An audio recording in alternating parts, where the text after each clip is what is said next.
안녕하세요. 이쑤시개 장군입니다. 자, 오늘은 세종대왕님께서 우리 조선의 왕이 되신 이야기를 하려고 합니다. 1418년이 지금부터 602년 전이었습니다. 세종대왕님 같은 성군이 우리 이 땅에 나타나셨습니다. 근데 세종대왕은요, 조선의 네 번째 왕이에요.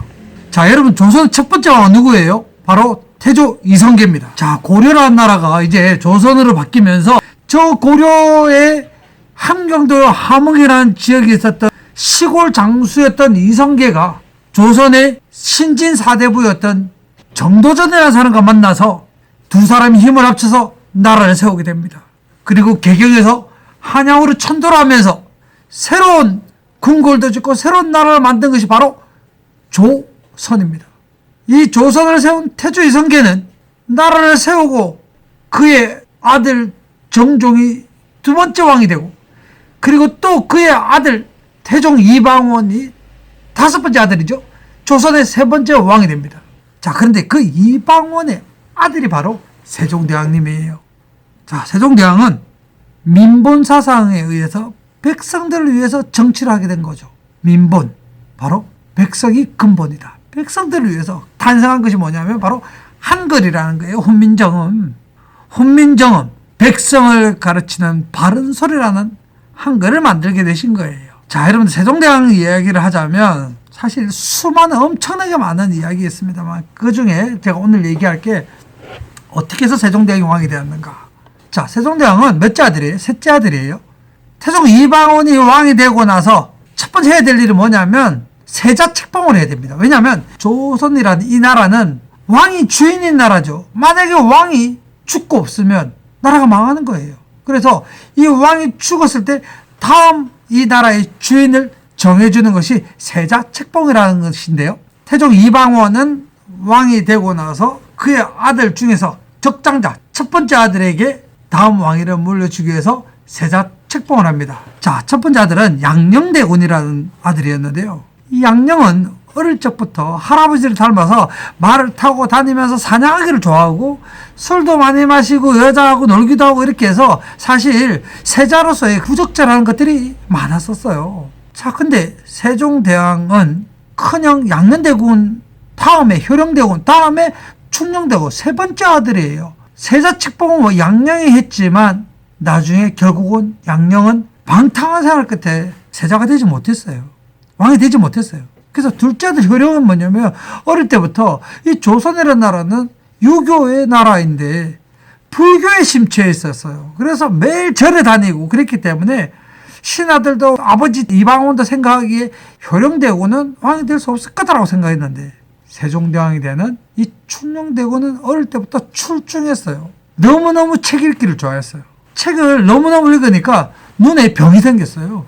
아빠가 걱정을 해서 책 읽지 마라 하는데도 책을 계속해서 책을 읽는 거야. 도망쳐서 숨어서 책을 보는 거예요. 책을 한 번 읽는 게 아니라 한 번, 두 번, 세 번, 100번을 읽는 거예요. 그게 바로 세종대왕이었습니다. 자, 태종 이방원이 왕이 되고 적장자였던 양녕이 다음 왕으로서 자질이 없어요. 근데 방금 말씀드린 것처럼 그 아들 중에 셋째 아들 충녕대군은 어릴 때부터 책 읽기를 열심히 하고 엄청나게 똑똑하고 책 많이 읽고 그리고 자세도 바르고 뭐든지 빨랐던 거예요. 자, 이 아이들이 점점 컸어요. 자, 중국에서 사신들이 오면요. 사신들은 그러니까 중국 황제의 명령에 따라서 우리 조선에 이렇게 외교관처럼 오는 사람이잖아요. 오면요. 아주 거들먹거려요.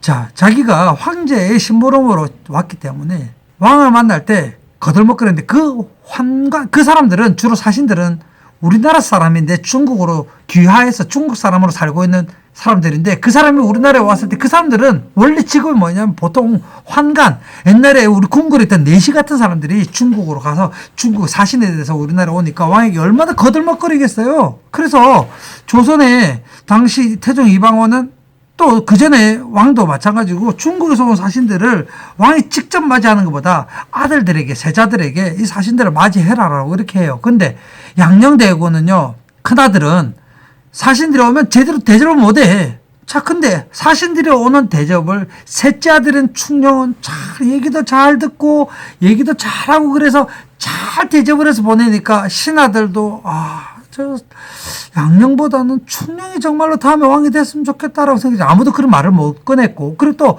대부분의 신하들은 어떤 생각이냐면 이 유교 사상에서 적장자 큰아들이 그 대를 이어서 왕이 돼야 된다라고 생각했기 때문에 세종이 되는 충녕대군이 왕이 된다라고 아무도 생각하지 못했었어요.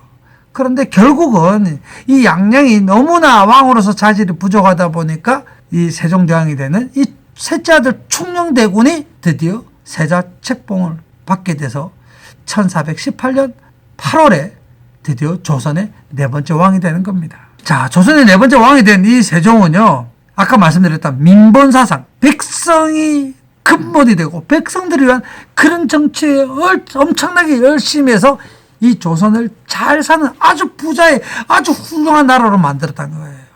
그 중에서 제일 큰 업적이 여러분들 훈민정음 있죠. 백성을 위한 바른소리라는 한글을 창제했었고, 그리고 또 두 번째 뭐냐면 여러분 얼마 전에 영화 했었잖아요. 천문이라는 영화 했었죠. 장영실을 이야기한 천문.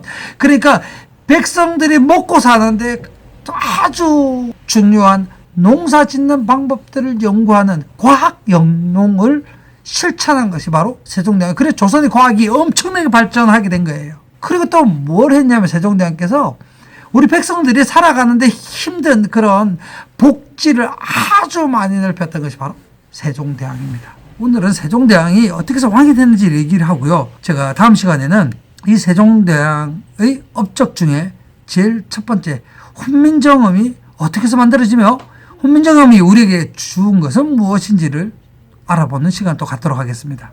오늘은 세종대왕이 왕이 된 사연이었습니다.